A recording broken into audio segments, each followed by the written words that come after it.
마태복음 25장 1절부터 13절 말씀입니다. 그때의 천국은 마치 등을 들고 신랑을 맞으러 나간 10 처녀와 같다 하리니 그 중에 5은 미련하고 5은 슬기 있는 자라. 미련한 자들은 등을 가지되 기름을 가지지 아니하고 슬기 있는 자들은 그릇에 기름을 담아 등과 함께 가져갔더니 신랑이 더디오므로 다 졸며 잘세.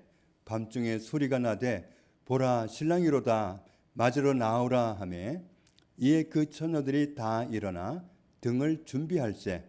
미련한 자들이 슬기 있는 자들에게 이르되 우리 등불이 꺼져가니 너희 기름을 좀 나눠달라 하거늘 슬기 있는 자들이 대답하여 이르되 우리와 너희가 쓰기에 다 부족할까 하노니 차라리 파는 자들에게 가서 너희 쓸 것을 사라 하니 그들이 사러 간 사이에 신랑이 오므로 준비하였던 자들은 함께 혼인잔치에 들어가고 문은 닫힌지라. 그 후에 남은 처녀들이 와서 이르되 주여 주여 우리에게 열어주소서. 대답하여 이르되 진실로 너희에게 이르노니 내가 너희를 알지 못하노라 하였느니라. 그런즉 깨어있으라. 너희는 그날과 그 때를 알지 못하느니라. 아멘. 오늘 마태복음 25장 1절 말씀에 그때에 이렇게 시작하고 있습니다. 여기서부터만 본다면 그때에 하는 이 말씀이 도대체 어느 때를 말씀하는지 잘 알 수 없습니다. 그래서 이럴 때는 앞에 있는 말씀과 연결해서 봐야 이해할 수가 있겠죠. 그래서 마태복음 24장 14절을 보면 세상에 끝이 오고 있다는 사실을 말씀하고 있습니다. 21절에 마지막 때가 정말 임박하게 되면 정말로 마지막 때이면 그때는 이 세상 전체에 환란이 있게 된다고 말씀합니다. 세상이 끝나는 시점이 언제냐 하면 예수 그리스도가 다시 오시면 끝납니다. 23절에 우리가 주의해야 될 게 있는데 사람들이 말하기를 그리스도가 다시 오셨어. 그리스도가 오셨어. 우리 만나러 가자. 보러 가자. 그러면 믿지 말라. 그리스도가 어디 오셨다? 가자. 그러면 그런 말을 믿지 말아라. 24절에 가짜 그리스도, 가짜 목사, 가짜 선지자들이 나타나서 기적을 행하면서 사람들을 유혹하겠다. 내가 그리스도다. 나 다시 왔다. 이렇게 거짓말을 할 거라는 거죠. 그리스도가 오실 때는 그렇게 오시는 게 아니기 때문에 사람들이 그리스도 보러 가자. 그러면 그 말을 믿지 말라. 25절, 26절에도 사람들 하는 말이 그리스도가 광야에 있다. 그래도 믿지 말아라. 부천 종합운동장에 그리스도가 오셨다. 가자. 그러면 믿지 말아라. 골방에 예수님이 계시다. 가자. 그래도 믿지 말아라.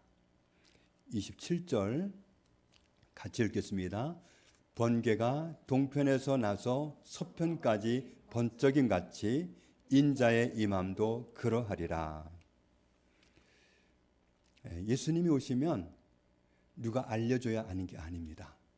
처음에 예수님이 오셨을 때는 사람들이 죄다 몰라봤지만 예수님이 다시 오실 때는 누가 알려줘야 아는 게 아니라 모든 사람이 자기 눈으로 확인하게 되어 있습니다. 마치 뭐와 같으냐면 번개처럼 저쪽에 번쩍하면 여기서 번쩍하는 것처럼 저쪽에 있는 사람이나 이쪽에 있는 사람이 다 번개를 알게 되는 것처럼 주님이 오시면 내 눈으로 다 보게 되기 때문에 내 눈으로 다시 오시는 그리스도를 보면 그게 진짜지. 사람들이 그리스도가 오셨으니까 보러 가자. 그러면 그건 거짓말이라는 거죠. 그건 가짜니까 가지 말라. 야, 그리스도가 맞아. 능력 행하는 거 봐. 대단하지 않아? 그런 거에 유혹받지 말라는 겁니다. 마지막 때가 되면 가짜 그리스도가 나타나서 능력을 막 나타내면서 사람들을 유혹할 텐데 그리스도는 그렇게 나타나지 않는다는 거예요. 모든 사람이 다 알아보도록 자기 눈으로 확인할 수 있도록 오시기 때문에 사람들 말 듣고 갈 일은 전혀 아니다. 그래서 누군가가 말하기를 그리스도가 어디 오셨다 가자, 그러면 그 말은 절대로 믿지 말라는 겁니다. 그래서 마지막 때가 되면 사람들의 미혹을 받지 말아야 된다고 말씀하고 있습니다. 29절에 진짜 주님이 오시게 되면, 오시기 직전에 정말 지독한 환란이 있겠고, 그런 후에 해가 어두워지고 달이 빛을 내지 않고 별들이 땅에 떨어지고 그리고 하늘이 흔들리는 그런 일들이 일어나게 된다고 말씀합니다. 진짜 그리스도가 오기 전에는 정말 얼마나 무서운 일들이 하늘에서 일어나는지 자기가 보고 알게 된다는 겁니다. 오늘 이런 말씀들을 귀담아 듣는다면 30절 말씀에 인자의 징조라 그랬는데, 사람의 아들로 나타나셨던 그분이 오시는 징조가 하늘에서 보이겠고, 그때에 그분이 오실 때에 땅에 있는 모든 족속들이 통곡하리라. 진짜 그리스도를 맞이할 준비를 못하고 산 것 때문에 통곡하게 될 것이다. 그들이 인자가 구름을 타고 능력과 큰 영광으로 오는 것을 보리라. 누가 알려줘서 보는 게 아닙니다. 다 자기가 봅니다. 내가 확인할 때까지는 사람들이 말해주는 그리스도는 가짜입니다. 오늘 말씀을 꼭 염두에 두기를 원합니다. 그 다음 절 같이 읽겠습니다. 그가 큰 나팔 소리와 함께 천사들을 보내리니 그들이 그의 택하신 자들을 하늘 이 끝에서 저 끝까지 사방에서 모으리라. 예수님이 다시 오시면 천사들이 함께 오는데, 천사들이 사방에서 자기 사람들을, 천국에 속한 사람들을 모은다. 주님이 다시 오시는 날 세상의 역사는 끝이 납니다. 주님이 다시 오시면 그때에는 우리가 천국에 들어가야 되잖아요. 마태복음 25장 1절에서 그때에 그랬는데, 그때에 하는 이 말씀은 주님이 다시 오셨을 때에, 세상의 역사가 끝나고 주님이 다시 오셨을 그때에 그런 뜻이 되는 겁니다. 그때 우리는 반드시 천국에 들어가야 되겠는데, 그러려면 어떻게 해야 되는지를 오늘 말씀해 주시려고 하는 겁니다. 마태복음 24장 42절을 보면 신신당부하시는 말씀이 그러므로 깨어 있으라. 어느 날에 너희 주가 임하는지 너희가 알지 못함이니라. 깨어 있으면 돼요. 주님이 언제 오시든지 맞이할 준비가 됐으면 그러면 된다는 거죠. 44절에도 같이 읽겠습니다. 이러므로 너희도 준비하고 있으라. 생각하지 않은 때에 인자가 오리라. 주님이 오시는 때를 알 수 없습니다. 그런데 대략 짐작은 할 수 있어요. 환란이 닥쳐서 정말 예수 믿기가 어려운 때가 옵니다. 정말 믿는 것 때문에 박해를 얼마나 하는지 그런 때가 옵니다. 그런데 그때도 아닙니다. 주님이 다시 오시면 그때는 내 눈으로 확인하게 돼 있고, 그때에 그분을 맞이할 준비가 안 돼 있는 사람들은 다 통곡하게 될 것입니다. 마태복음 25장에서 그때에 천국은 그랬는데, 천은 하늘이고 국은 왕국입니다. 그때에 예수님이 다시 오셨을 때에, 그때는 천국에 들어가야 되는데 모든 사람이 천국에 다 들어가지는 않습니다. 천국이 장소가 제한되어 있다든지 거기 수용하는 인원의 한계가 있다든지 그래서 못 들어가는 건 절대로 아닙니다. 요한복음 14장을 보면 그 실상을 알 수가 있는데, 예수님이 직접 하시는 말씀입니다. 내 아버지 집에 거할 곳이 많도다. 아버지 집에 거할 때가 정말 많다. 그렇지 않다면 내가 너에게 그 사실을 알려줬을 텐데, 사실은 천국에 있을 곳이 많다. 내가 너희를 위하여 거처를 예비하러 가노니, 가서 너희를 위하여 거처를 예비하면 내가 다시 와서 너희를 내게로 영접하여 나 있는 곳에 너희도 있게 하리라.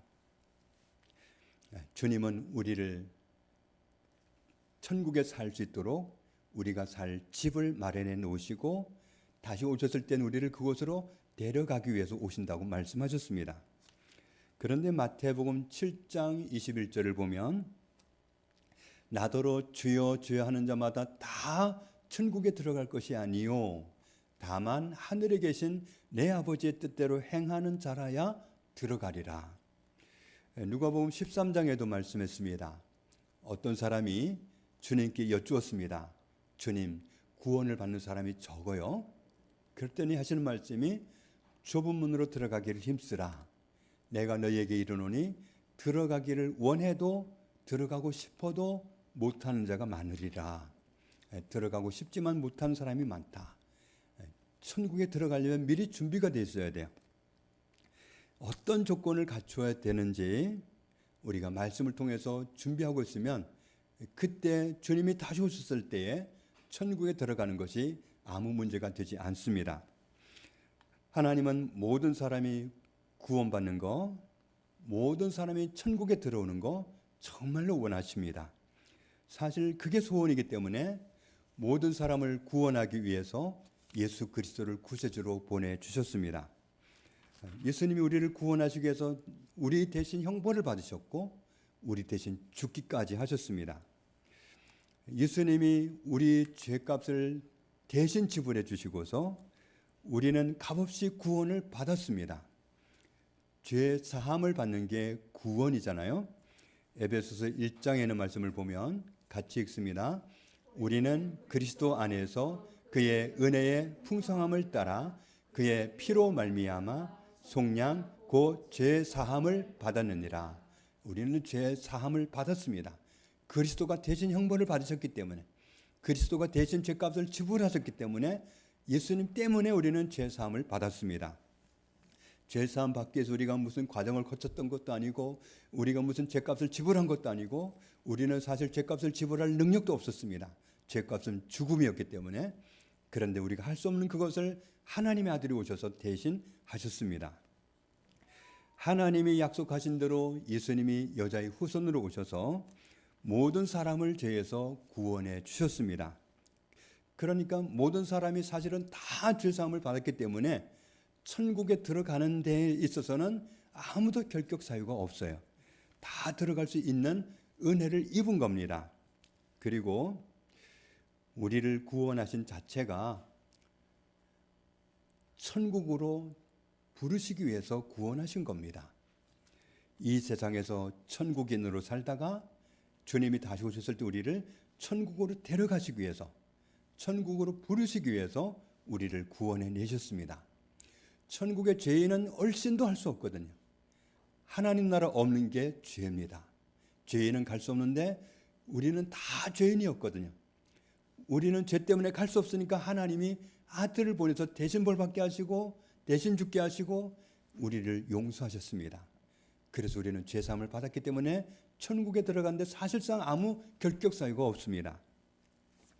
하나님은 우리 모든 사람을 하나님의 형상대로 창조하신 분으로서 우리를 사랑하시는 분이십니다. 사랑하시기 때문에 모든 사람이 천국에 들어오는 것을 사실은 모든 사람보다 더 원하십니다.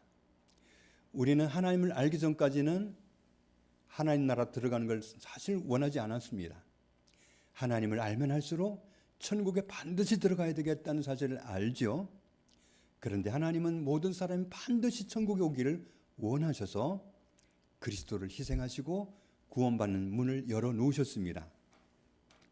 요한복음 3장에 보면 우리를 사랑하시기 때문에 아들을 여자의 후손으로 보내셔서 우리를 구원해 주셨습니다. 로마서 5장에 있는 말씀을 봐도 그리스도가 우리를 위해서 대신 형벌을 받고 대신 죽게 하심으로 우리를 구원해 주신 모습을 통해서 하나님이 우리를 얼마나 사랑하신지를 확실하게 드러내셨습니다. 어떤 분이 결혼을 하고 자녀를 낳고 싶었는데 자궁 건강이 썩 좋지 않아서 임신을 할 수가 없었습니다. 그러다가 10년 만에 어렵게 아들을 낳았답니다. 이제는 둘째를 낳고 싶어서 기도하면서 준비하고 있었는데 둘째는 좀 쉽게 임신을 했습니다. 그런데 문제는 7주 되었을 때 유산을 하고 말았습니다. 뱃속에 있었던 아이니까 정든 적도 없고 사랑을 주고받은 적도 없지만 뱃속에 있던 아이가 7주 만에 죽고 나니까 얼마나 슬프고 얼마나 실망이 되든지 그래서 한없이 울었답니다. 그리고 본인이 하나님 앞에서 기도해야 되겠다는 사실은 모르는 바가 아니지만 기도가 되질 않더랍니다. 자기 속에 하나님을 향한 원망이 있고 분노가 있더랍니다. 그런 슬픔 가운데서 정말 고통하면서 지내던 때에 성령님이 예수님을 보게 하셨습니다.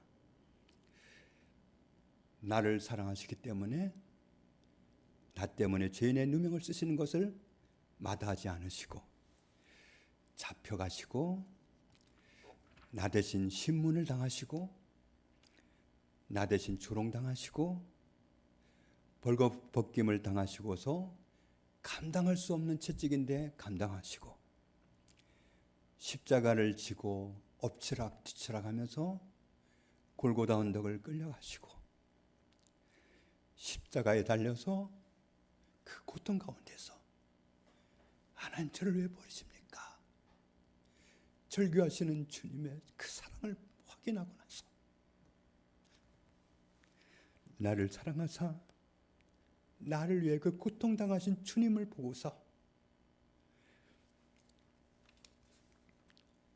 어긋나 있던 자신의 모습이 죄스러웠고 주님이 원하시는 자리로 마음을 돌이킬 수 있었다고 합니다.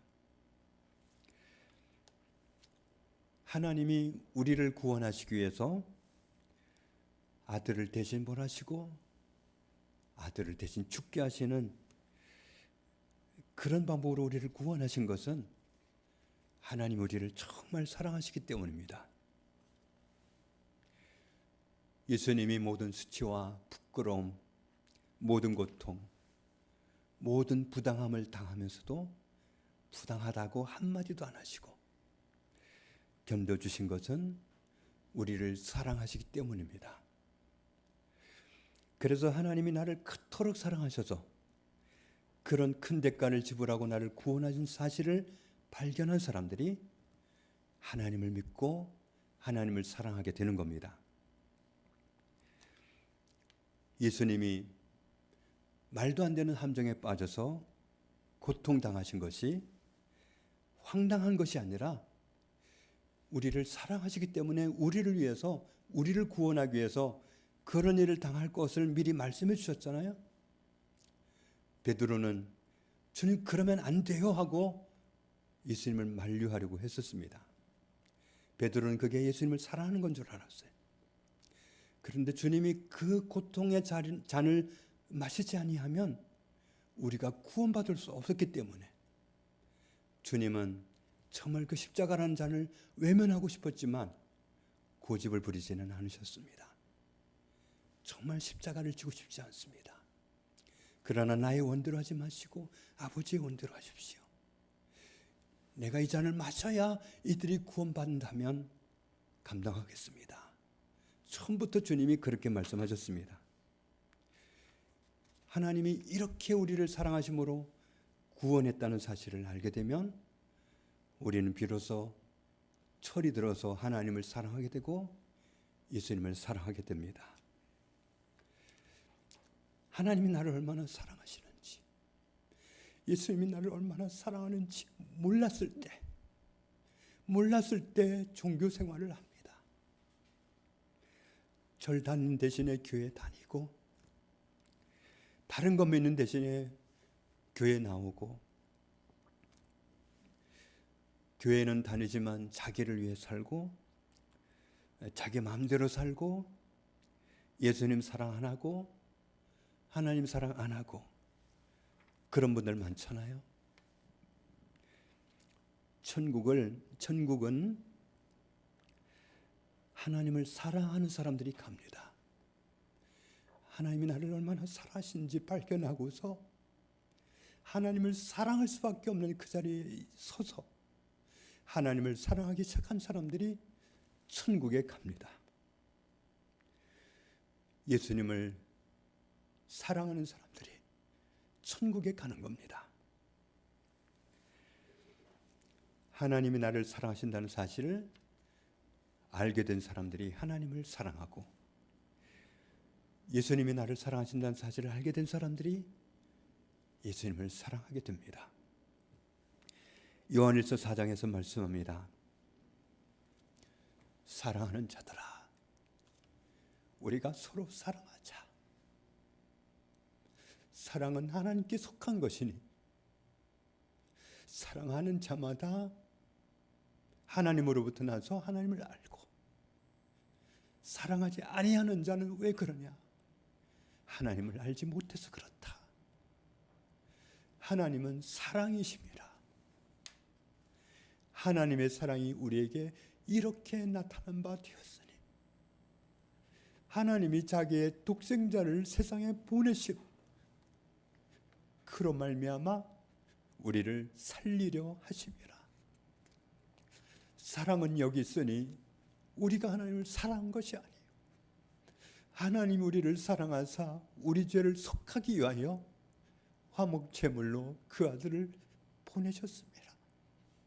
사랑하는 자들아, 하나님이 이같이 우리를 사랑하셨은즉 우리도 서로 사랑하는 것이 마땅하도다. 어느 때나 하나님을 본 사람이 없으되 만일 우리가 서로서로를 사랑하면 하나님이 우리 안에 거하시고 그의 사랑이 우리 안에 온전히 이루어지느니라. 여기서 말씀하는 사랑은 하나님의 사랑을 발견한 사람들이 하나님을 사랑하고 하나님이 사랑하시는 우리의 이웃들을 사랑하는 그 사랑을 말합니다. 사람을 사랑하는 것 쉽지 않습니다. 내 자식도 사랑하는 것 쉽지 않습니다. 그런데 사랑할 수 없는 나를 사랑하신 하나님의 사랑을 알았기 때문에, 그래서 나도 하나님이 나를 사랑하시는 그 사랑으로 이웃을 사랑하게 되는 겁니다. 16절 말씀 같이 읽겠습니다. 하나님이 우리를 사랑하시는 사랑을 우리가 알고 믿었노니 하나님은 사랑이시라. 사랑 안에 거하는 자는 하나님 안에 거하고 하나님도 그의 안에 거하시느니라. 아멘. 하나님을 믿는다, 예수님을 믿는다 하는 말은 나를 사랑하시는 하나님을 알게 되었고 나를 사랑하시는 예수님을 알게 되어서 나 이제 하나님을 사랑하게 되었다, 나 이제 예수님을 사랑하게 되었다, 이런 말입니다. 하나님을 사랑하게 된 사람들에게 우리가 간직해야 될 계명을 이렇게 말씀합니다. 예수께서 이르시되 네 마음을 다하고 목숨을 다하고 뜻을 다하여 주 너의 하나님을 사랑하라 하셨으니 이것이 크고 첫째 되는 계명이요 둘째도 그와 같으니 내 이웃을 내 자신같이 사랑하라 하셨으니 이 두 계명이 한 가지다. 하나님을 사랑하면 하나님이 사랑하는 우리의 이웃들을 사랑하게 되었고, 이웃들을 내가 사랑한다는 것은 하나님을 사랑한다는 것이다. 하나님을 사랑해야 된다고 결론을 내리고 하나님을 사랑하게 되면 하나님은 하나님의 형상대로 빚어진 모든 사람을 사랑해달라고 당부하십니다. 그들도 천국에 올 수 있기를 원하셔서 우리가 중간 역할을 잘해서 다 천국에 올 수 있기를 원하셔서 중간 역할을 내가 하나님처럼 살아서 그들이 천국에 올 수 있도록 해달라고, 그것이 사랑이라고 말씀합니다. 우리가 우리 가족들을 사랑한다면 그건 하나님을 사랑하는 겁니다. 가족이 아닌 사람도 우리가 사랑한다면 그건 하나님을 사랑하는 겁니다. 왜냐하면 그분들이 다 하나님이 사랑하는 사람이기 때문에 그렇습니다. 그래서 나를 미워하는 원수까지도 사랑하라고, 나를 힘들게 하는 사람이 배고파하거든 먹을 것 주고, 나를 정말 못되게 하는 사람이 목말라 하거든 마실 것 주고, 그렇게 사랑을 베풀라고 하십니다. 마태복음 25장으로 다시 가보겠습니다. 마침내 주님이 다시 오시고 세상의 역사가 끝나게 되었습니다. 그때에 우리는 천국에 들어가야 되겠는데, 그때에 모든 사람은 천국에 들어가야 되겠는데, 그때에 그 천국에 들어가고 싶어 하는 모든 사람들의 그 상황이 무엇과 비슷하다, 어디에다가 예를 들어서 말할 수 있느냐?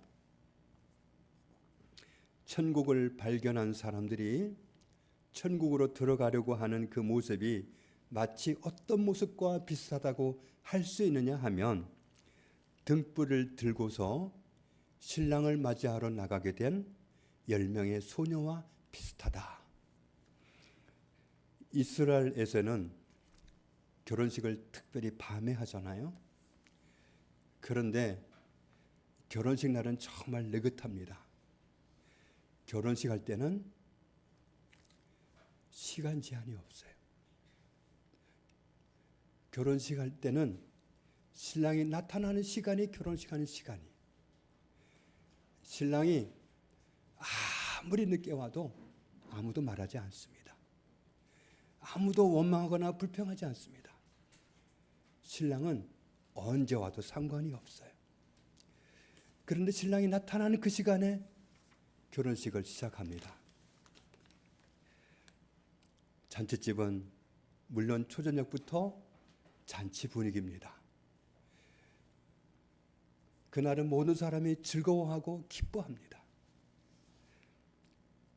신랑이 나타나야 본격적으로 결혼식이 진행되는데, 요즘은 이스라엘에도 전기가 환하게 밝혀지겠지만 예수님 당시에는 등불을 켜고 어디든 밝혀지는 그런 때였습니다. 언제 나타날지 모르는 신랑을 맞이해야 되는 그 책임을 맡은 소녀들이 10명 있었습니다. 10명의 소녀들이 준비를 하고 있는데, 그런데 10명의 소녀들이 두 부류로 나누려면 나눌 수 있는 모습이 되고 말았습니다. 어떻게 나누어졌느냐 하면, 한쪽은 5명인데 등불만 달랑 들고 왔습니다. 또 한쪽은 등불만 들고 온 게 아니라 여분의 기름을 들고 왔습니다. 두 부류의 사람들은 왜 그렇게 생각했느냐 하면, 등불만 달랑 들고 온 그 소녀들은 오늘 신랑이 일찍 올 거야, 그래서 나 등불만 들고 왔어, 이러는 사람들이고, 여분의 기름을 들고 온 소녀들은 혹시 신랑이 늦게 올 때를 대비해서 기름통도 가지고 왔어, 이렇게 해서 두 부류로 나눈 겁니다. 5절부터 7절을 보니까 그런데 신랑이 더디 오고 말았습니다. 전부 밤이 늦었기 때문에 졸기도 하고 자기도 하고 그러는데 밖에서 소리가 납니다. 신랑이 온다, 맞으러 와라, 그러는데 신랑을 맞이할 10명의 소녀들이 준비를 하고 나가야 되지 않습니까? 그런데 신랑이 일찍 오겠지 하고 등불만 들고 왔던 소녀들은 나갈 수가 없었습니다. 등불이 꺼져가고 있었기 때문에 신랑이 늦게 오더라도 내가 등불을 밝힐 수 있도록 기름을 가져왔어 하는 소녀들은 신랑을 맞으러 달려나갈 수 있었습니다. 기름통을 준비하지 않았던 소녀들이 기름을 더 가지고 있는 소녀들에게 기름을 달라고 하지만 거절을 당합니다. 그래서 신랑을 맞이하지 못하고 기름을 준비하러 가야 했습니다. 10절, 11절을 보면 결혼식장 문이 닫히고 말았습니다. 기름이 떨어져서 뒤늦게 준비해 가지고 온 소녀들은 문을 두들기면서 열어달라고 합니다. 그런데 신랑이 허락해야 문을 열었습니다. 신랑이 허락을 하지 않습니다. 주여, 주여, 우리에게 문을 열어주소서. 12절, 13절 같이 읽습니다. 대답하여 이르되 진실로 너희에게 이르노니 내가 너희를 알지 못하노라 하였느니라. 그런즉 깨어있으라. 너희는 그날과 그때를 알지 못하느니라. 나는 모른다. 그러면 끝납니다. 안다고 하고 열어줘야 되는데 준비를 못했기 때문에 들어가지를 못했습니다. 등불을 밝히려면 등이 있어야 되고 그리고 등 안에 기름이 있어야 됩니다. 등은 보이는 부분이고 등 속에 있는 기름은 보이지 않는 부분입니다. 우리가 우리를 사랑하시는 하나님을 알게 되어서 하나님을 사랑하는 신앙생활을 하게 되었습니다. 등이 보이는 부분이라면 우리의 신앙생활이 겉으로 보이는 부분과 같다고 하겠습니다. 예를 들어서 주일날 교회 가는 모습을 보고 너 예수 믿는구나. 성경 읽고 찬송 부르고 기도를 하고 이런 모습은 보이는 부분입니다. 그런데 보이지 않는 부분, 내면의 신앙도 있습니다. 하나님을 정말 사랑하는지 하나님을 사랑하지 않는지 그건 내면에서 검증이 됩니다. 겉으로 드러난 것을 겉칠해라고 하고 속으로 숨겨진 부분을 속칠해라고 합니다.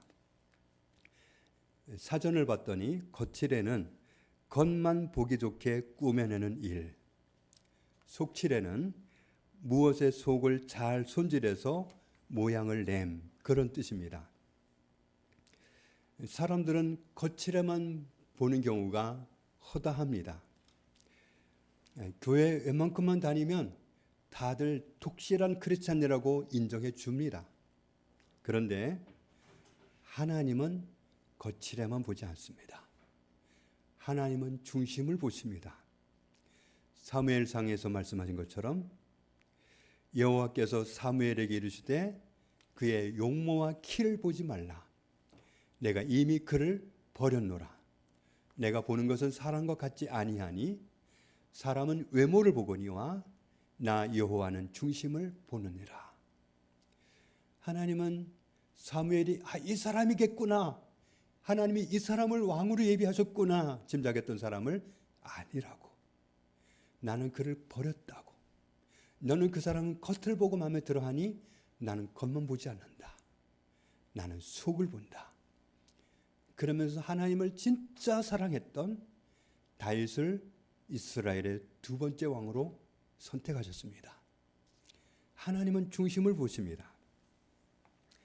등불을 밝히기 위해서는 등 속에 기름을 채워야 되듯이 세상의 소금으로 살고 세상의 빛으로 살기 위해서는 우리의 내면은 하나님의 사랑으로 채우고 하나님의 성품으로 채우고 그렇게 채워져야 됩니다.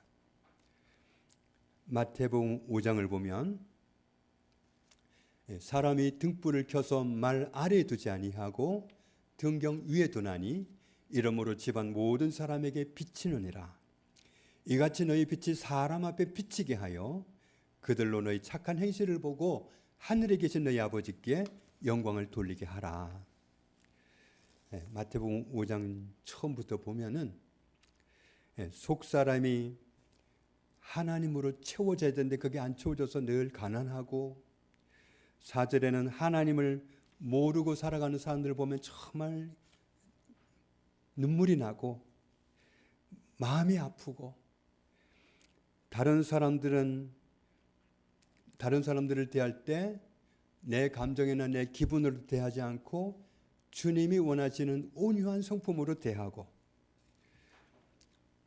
더 의인되고 싶은데, 정말 의인되고 싶은데 의인되지 못하는 그 나의 연약함 때문에 목마르고, 다른 사람을 판단하고 비판하고 수근수근하고 그런 사람이 아니라, 그 사람이 무슨 까닭이 있을 거다, 저 사람이 무슨 이유가 있을 거다 이해하려고 하고, 그런 긍휼한 마음으로 사람을 대하고, 하나님을 사모하고 살고 하나님을 모시고 자꾸 살다 보니까 마음이 청결해지고 화평하게 하는 역할을 하고 살고, 주님의 사람으로 살려고 할 때 오는 박해를 감당하고, 다른 사람한테 화내지도 않고 욕하지도 않고 다른 어떤 사람도 함부로 무시하지 않고, 잘못한 사람과 화해하는 것을 예배드리는 것보다 더 중요시하고 그럴 줄 알고,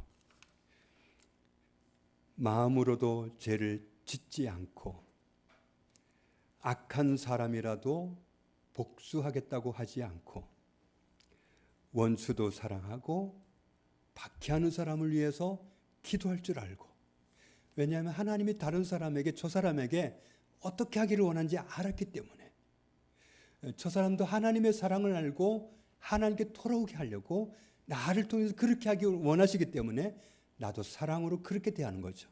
나도 하나님의 성품으로 그렇게 하는 거죠. 우리 내면의 사람을 이런 모습으로 채우고 속치레를 잘하고 살아갈 때, 주님이 다시 오셨을 때 천국에 들어가는 것이 문제가 되지 않습니다. 거칠애를 봐도 예수님 믿는 사람, 거칠애를 봐도 하나님을 사랑하는 사람, 속칠애를 보니 더 확실하게 정말 예수님을 사랑하지 않으면 저렇게 결단하지 않았을 텐데, 예수님을 사랑하기 때문에 옛날에 그렇게 좋아서 가던 곳을 끊어버리고, 예수님을 정말 사랑하기 때문에 예수님 마음 불편하지 않게 하려고 내가 좋아하는 거 버릴 줄 알고, 이런 모습이어야 주님이 아십니다. 주님 우리의 겉모습만 보고 아시는 게 아니라 우리의 속을 보고 아십니다.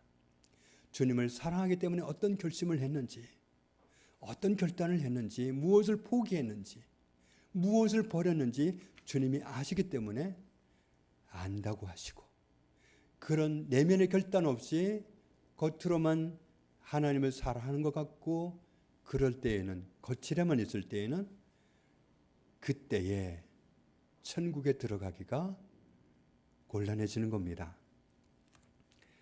속칠에까지 되는 사람이 진짜 하나님을 사랑하는 사람이고, 하나님의 자녀이고, 하나님의 백성이고, 하나님의 사람입니다. 저와 여러분이 속칠에까지 되어서 하나님의 사람으로서의 분명한 정체성을 가지고 살다가, 하나님을 기쁘시게 하고 살다가 다시 오시는 주님을 기쁨으로 맞이하고 천국으로 부르시는 주님께 기쁨으로 달려나갈 수 있는 그런 저와 여러분 되시기를 주님의 이름으로 축복합니다. 주님 감사합니다.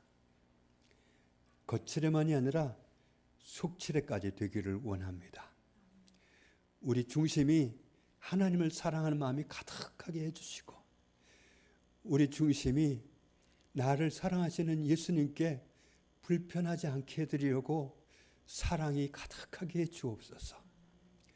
우리는 정말 더럽고 추한 존재이지만 우리를 그토록 사랑하시는 주님의 사랑을 알고 주님을 사랑하는 자리에 이르게 되었사오니, 우리의 중심으로 하나님을 뜨겁게 사랑하는, 우리의 중심으로 예수님을 뜨겁게 사랑하는 속칠에까지 되는 하나님의 사람으로 살게 해주시고, 그때에 천국에 들어갈 수 있는, 천국에 당당하게 들어갈 수 있는 우리 모두가 되게 해 주옵소서. 예수님의 이름으로 기도합니다. 아멘.